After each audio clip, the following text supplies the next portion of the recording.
গত কিছুদিন আগে খুব দুঃখজনক একটা ঘটনা ঘটে, যেটা আহমেদাবাদের বিমান দুর্ঘটনা ঘটে। এটা আমরা সবাই কম বেশ জানি। কিন্তু ওইটারে কেন্দ্র করে সেরা কিছু জিনিস প্রচার হইতাছে, যেগুলা মানে আমার ব্যক্তিগত পক্ষের থেকে লাগে যে এগুলা অ্যাকচুয়ালি এইভাবে প্রচার হওয়াটা ঠিক না। যেমন কীরকম, সবাই একটা জিনিস নিয়ে প্রচার খুব ভালোভাবে করতেছে, ওটা সে শ্রীমদ্ ভগবত গীতা।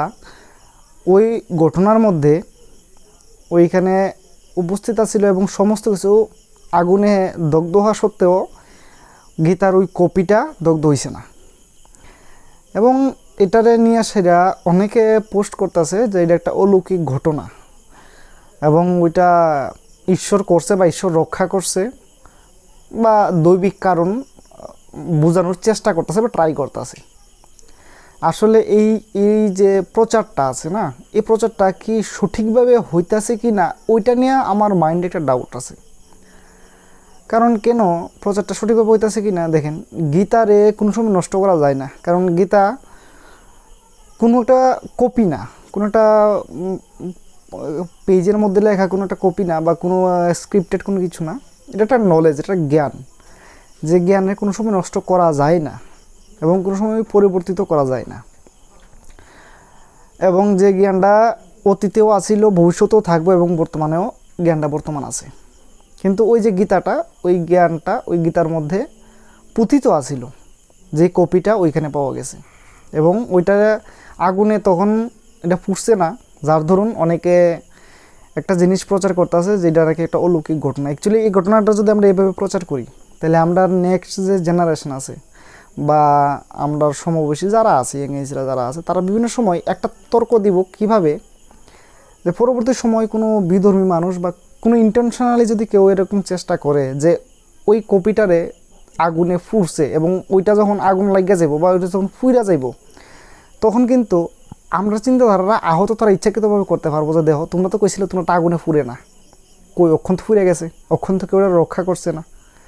তাইলে আমরা যে জিনিসটা প্রচার করতেছি এটা যদি ভুলভাবে আমরার পরের জেনারেশন বা আমরা বর্তমান জেনারেশন মানুষের মাইন্ডে যায়, তাহলে অন্য ধর্মের বা বিধর্মী যারা আছে, অন্য ধর্মের আমি কইতাম না, বিধর্মী যারা আছে, তারার একটা জিনিস কি, তার একটা স্কোপ ক্রিয়েট হইব যে আমরাটা নিচা করার লাগিয়া, আমরাটা নিচা দেখানোর লাগিয়া।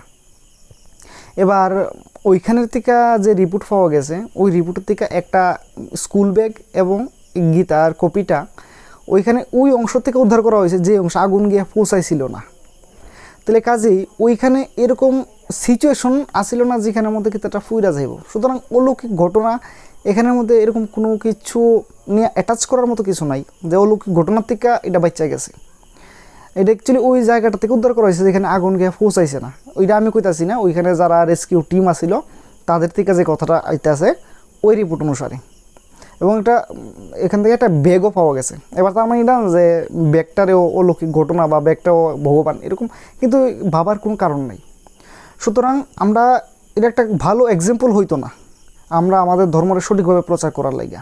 সুতরাং আমরা যদি আমাদের ধর্মটা সঠিকভাবে প্রচার করতে চাই, সঠিক একটা এক্সাম্পল দিতে চাই, এইভাবে না, এটা তার্কিক একটা লজিক্যাল হইতে লাগবে একটা এক্সাম্পল। অলৌকিক কোনো ঘটনা আমরা নর্মালি কই আসি, একটা অন্ধবিশ্বাস ক্রিয়েট করতে পারবো মানুষের কাছ থেকে, অলৌকিক জিনিসগুলো কই আসে এটা বা জানাই আসে এটা বুঝাই আসে এটা। কিন্তু আমরা সঠিক ধর্ম সম্বন্ধে, সনাতন ধর্ম সম্বন্ধে সঠিক যে নলেজটা আছে তার কাছে ট্রান্সফার আমরা এটা করতে পারতাম না। সুতরাং এই জিনিসগুলা যখন পরবর্তী সময় চ্যালেঞ্জের মুখোমুখি হইব না, তখন ওই চ্যালেঞ্জে কিন্তু অলৌকিক ঘটনা সবসময় ঘটে না যে ওই চ্যালেঞ্জে তখন আগুন লাগতো না, এরকম হইতো না। তখন যদি ফুইরা যায় তখন কিন্তু আমরা ধর্মের মানুষ আহত করার একটা চান্স পাইব। সুতরাং এই জিনিসগুলো এইভাবে প্রচার না করে সেটা সঠিকভাবে প্রচার করেন, তাহলে আমরা আমার ধর্মরে প্রপারভাবে মানুষের সামনে তুলে ধরতে পারুম এবং প্রপারভাবে ওইটার সুপ্রিমিটি আমরা বজায় রাখতে পারুম। আমার কথা মানে এইটাই।